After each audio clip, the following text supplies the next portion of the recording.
Israel tem direito a ser um Estado soberano no Oriente Médio? Tanto os judeus quanto os árabes modernos, inclusive os palestinos, compartilham os mesmos ancestrais. Análises de DNA recentes mostram que as populações modernas de Israel, Jordânia e Líbano são descendentes dos antigos cananeus. Logo, ambos os povos, judeus e palestinos, têm raízes profundas na região. Não obstante, a presença dos hebreus na região do Levante, especificamente na área onde se encontra o Estado moderno de Israel, se manteve constante desde a antiguidade. Acredita-se que os israelitas antigos se estabeleceram na região por volta de 1200 a.C., no início da Idade do Ferro. Esse período marcou o estabelecimento dos reinos de Israel e de Judá. A existência desses reinos antigos é atestada pelas estelas de Tel Dan e de Mexa. Apesar da destruição do Segundo Templo por volta de 70 d.C. pelos romanos e subsequentes períodos de exílio, as comunidades judaicas mantiveram uma presença constante na região do Levante.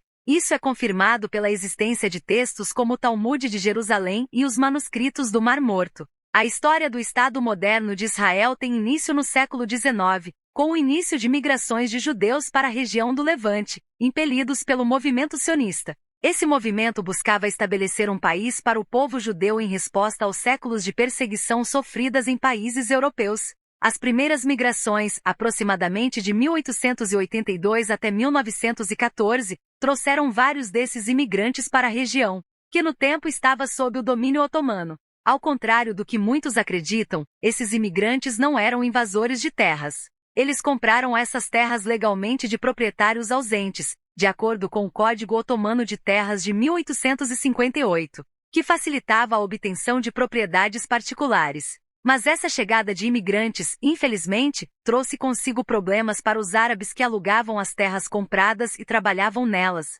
pois eles foram dispensados das terras onde viviam, então certamente isso trouxe dificuldades para as vidas dessas pessoas, pois poderiam perder os meios de subsistência e muitos não migraram para os países árabes vizinhos. Além disso, eles não viam os proprietários otomanos distantes que venderam as terras como seus malfeitores, mas sim, quem comprou. Isso certamente gerou tensões e conflitos entre os imigrantes judeus e os árabes. Talvez o primeiro confronto registrado tenha sido o que ocorreu em 1882, durante o estabelecimento de um assentamento agrícola moderno, chamado Petatica, perto de Jaffa. As agressões surgiram justamente porque os árabes perceberam que a chegada desses imigrantes poderia ameaçar a sobrevivência deles na região. Esse incidente ainda não foi uma campanha organizada de violência contra o povo judeu por parte dos árabes, mas pode ter sido o estupim para que se seguissem uma série de ataques e vinganças subsequentes que persistem, infelizmente, até os dias de hoje.